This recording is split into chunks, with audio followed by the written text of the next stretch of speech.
Hello dear student. तो आज मैं आपको बताने जा रहा हूँ क्वेश्चन नंबर 4। अभी तक मैंने आपको बता दिया question number 1, question number 2, question number 3। 3 question मैंने सॉल्व करा दिए। पहला क्वेश्चन क्या था आपका, आपको पता है। दूसरा क्या था वो भी मैंने आपको बताया है। तीसरा क्या था वो भी मैंने आपको बताया है। ठीक है, प्रिस्क्रिप्शन भी हो गया आपका, पोसोलॉजी भी हो गया है। ठीक है, और भी आपका एक क्वेश्चन हुआ है। तो ये 3 क्वेश्चन हो गए हैं आपके। अब आते हैं हम चौथे क्वेश्चन पे। चौथा लॉ में जो क्वेश्चन था वो था सपोसिटरीज के बारे में।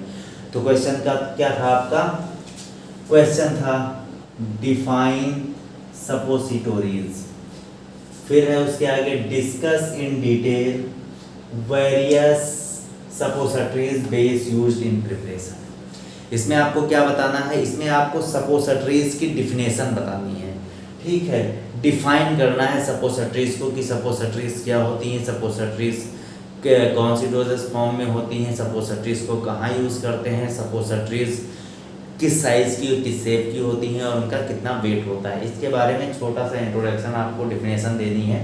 ठीक है, तो यहाँ तक पहले देख लेते हैं डिफाइन सपोसिटरीज। उसके बाद हम बात करेंगे इसके टाइप की।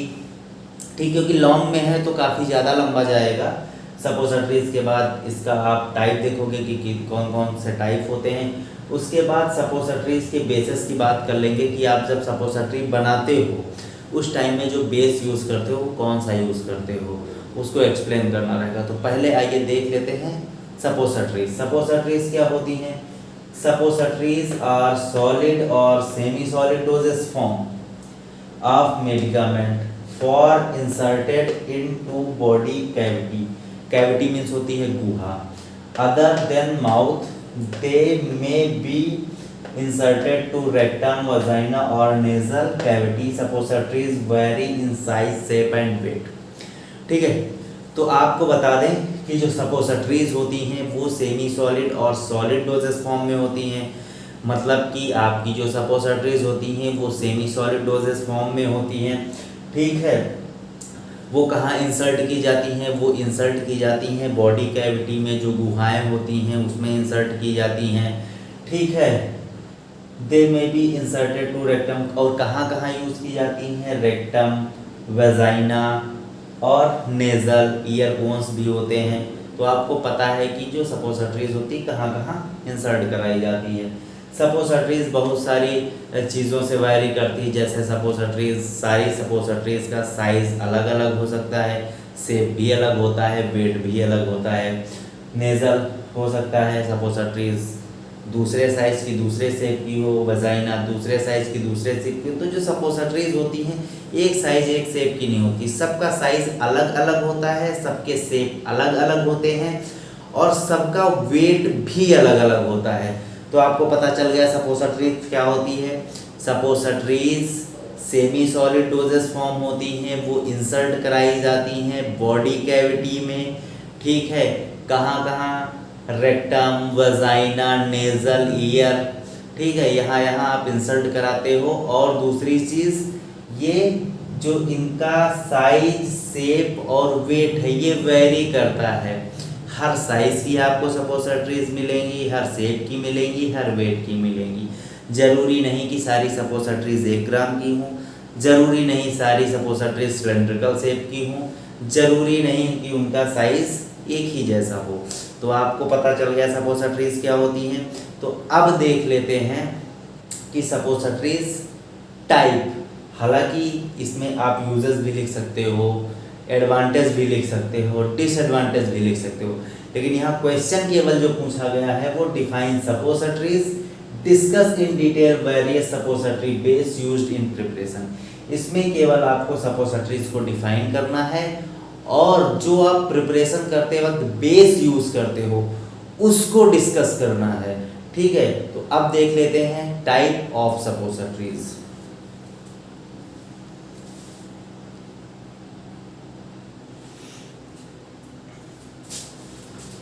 तो ये आपका हो गया type of suppositories.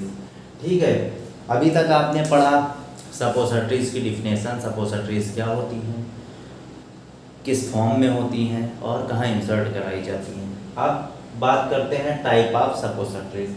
Type of मतलब कितने प्रकार की सपोजिटरीज होती हैं? भाई बहुत सारे प्रकार की होती हैं। तो कौन कौन सी होती हैं? तो पहली सपोजिटरीज है रेक्टल सपोजिटोरीज। क्या है आपकी? रेक्टल सपोजिटोरीज। फिर दूसरी आपकी क्या है? वेजाइनल सपोजिटोरीज। फिर तीसरी आपकी है नेजल सपोजिटोरीज। चौथी है यूरेथ्रा सपोजिटरीज और ईयर कोन्स। आपकी ये 5 टाइप की जो है सपोजिटरीज हैं, देख लीजिए, रेक्टल, वेजाइनल, नेजल, यूरेथ्रा और ईयर कोन्स। अब इसका मैंने आगे ही लिख दिया है समझने के लिए कि किस साइज की होती हैं, किस शेप की होती हैं और कितना वेट होता है, कितने सेंटीमीटर की होती हैं। जो रेक्टल सपोजिटरीज होती है वो कोन शेप होती है और इसका जो वेट होता है वो 1 से 2 ग्राम होता है। वेजाइनल सपोजिटरीज जो होती हैं वो रॉड शेप की होती हैं और इनका जो वेट होता है 4 से 8 ग्राम होता है। जो नेजल सपोजिटरीज होती हैं वो सिलेंड्रिकल शेप की होती हैं और ये 9 से 10 सेंटीमीटर में होती हैं। यूरेथ्रा सपोजिटरीज, इसका वेट जो है आपका 2 से 4 ग्राम होता है। जो ईयर कोन्स होते हैं उनका वेट 1 ग्राम होता है। यहाँ पे वेरी कर रहा है, सबके साइज दूसरे हैं, सबका वेट दूसरा है, सबका शेप दूसरा है, एक दूसरे से कोई मिल रहा नहीं मिल रहा है। इसीलिए डिफिनेशन में बताया गया था कि इनका जो साइज है, शेप है, वेट है वो वेरी करता है। ठीक है, अब बात कर लेते हैं इसके बाद की जो आप प्रिपरेशन करते हो वो जो है कौन कौन बेसिस यूज करके करते हो। अगर देखिए भाई, अगर लॉन्ग क्वेश्चन है तो आपको जाहिर सी बात है इसको भी एक्सप्लेन करना होगा।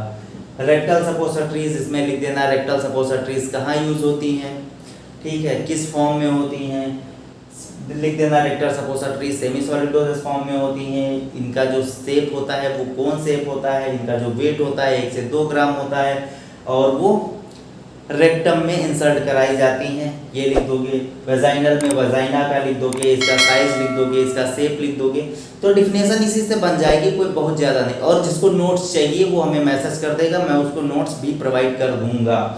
इसके बाद आप देख लेते हैं कि बेसिस कौन कौन से यूज़ करते हो सपोजिटरीज बनाने में, तो वो देख लेते हैं। अब इसके बाद बात करते हैं बेसिस की, तो आइए देख लेते हैं। तो अब देख लेते हैं सपोजिटरीज बेसिस। जब आप सपोजिटरी बनाते हो उसमें कौन सा बेस आप यूज़ करते हो, कौन कौन से, एक बेस यूज़ नहीं करते हो आप, अपने अकॉर्डिंग जो भी फार्मूला होता है उसके अकॉर्डिंग आप बेसेस यूज़ करते हो। तो कौन कौन से बेस यूज़ करते हो, ठीक है। तो इसमें भाई डिस्कस इन डिटेल लिखा हुआ है, तो आपको इसको अच्छे से डिस्कस करना है। सपोजिटरीज बेस देख लीजिए, ये मैं आपको दिखाना चाहता हूँ, ये आपकी सपोजिटरीज मोल्ड है, ऐसी होती है आपकी, ठीक है। आपके लैब में भी है और इसमें क्या करते हैं, ये खोलने वाला होता है, ये हाफ अलग अलग हो जाती है, ठीक है। इसको खोल लेते हैं, फिर सफाई करते हैं, फिर इसको बंद करके स्क्रू से टाइट कर देते हैं और ये खाली रहता है। तो जब सपोजिटरी बनाते हैं तो इसके अंदर फिल कर देते हैं और उसके बाद जब ठंडी होती है सपोजिटरीज क्या होती हैं, टाइट हो जाती है, सेमी सॉलिड डोसेज फॉर्म में कन्वर्ट हो जाती हैं, तो इसको निकाल लेते हैं। तो इस टाइप की नज़र आती है आपकी सपोजिटरी, इसको क्या बोलते हैं, सपोजिटरी मोल्ड। ये आपकी सपोजिटरी बन के निकलेगी। अब बात कर लेते हैं सपोजिटरीज बेसिस की।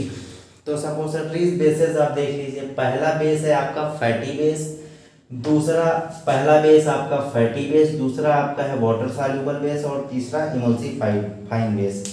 ये आपके 3 टाइप के बेस होते हैं। इन बेसिस के अंतर्गत आपके बहुत सारे बेसिस होते हैं, जैसे फैटी बेस को ऑयली बेसिस भी बोलते हैं, ठीक है, कहीं कहीं पे ऑयली बेसिस लिखा हुआ आएगा। तो ये फैटी बेस में आपका क्या क्या होगा, इसको आप ऑयली बेस आप लिख सकते हैं यहाँ पे, ऑयली बेसिस, ठीक है। तो फैटी बेसिस में आपका थियोब्रोमा ऑयल आ जाएगा, ठीक है, ये भी यूज करते हो आप एज अ बेस।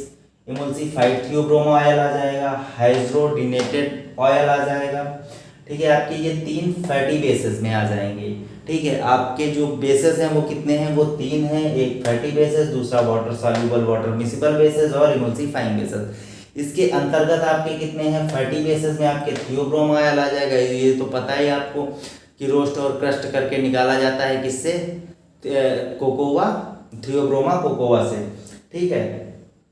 उसके बाद इमल्सिफाइड थियोब्रोमा ऑयल हो जाएगा, हाइड्रोनेटेड ऑयल हो जाएगा और water soluble and water miscible basis. इसके अंतर्गत कौन कौन से बेसिस आएंगे, आपका ग्लाइसरो जिलेटिन बेसेस आ जाएगा, सॉफ्ट जिलेटिन सपोजिटरीज आ जाएगा, पॉलीइथाइलिन ग्लाइकोल आ जाएगा, ये सारे बेसेस हैं।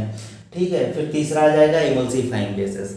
तो इसमें आप सारे एक्सप्लेन तो कर नहीं पाओगे क्योंकि बहुत ज़्यादा बड़ा हो जाएगा, पूरा टॉपिक इसी में कवर है।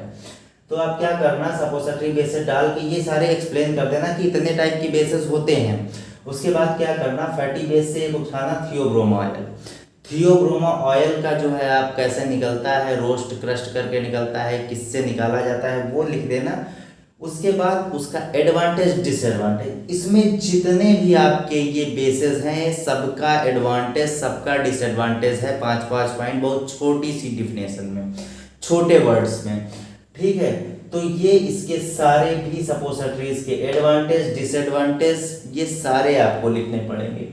ठीक है, अगर नॉर्मल क्वेश्चन पूछ लेता है कि जो है define suppositories and it's classify, तो आप क्या करेंगे, सपोजिटरीज की डिफिनेशन लिखेंगे, टाइप लिखेंगे जो मैंने बताया था, उसके बाद उस टाइप्स को एक्सप्लेन कर देंगे। उसके बाद सपोजिटरीज के एडवांटेज और सपोजिटरीज के डिसएडवांटेज लिखेंगे, इसके अलग डिसएडवांटेज और एडवांटेज होते हैं सपोजिटरीज के, लेकिन यहाँ पे जो बेसेस हैं इसके अलग डिसएडवांटेज और एडवांटेज होंगे।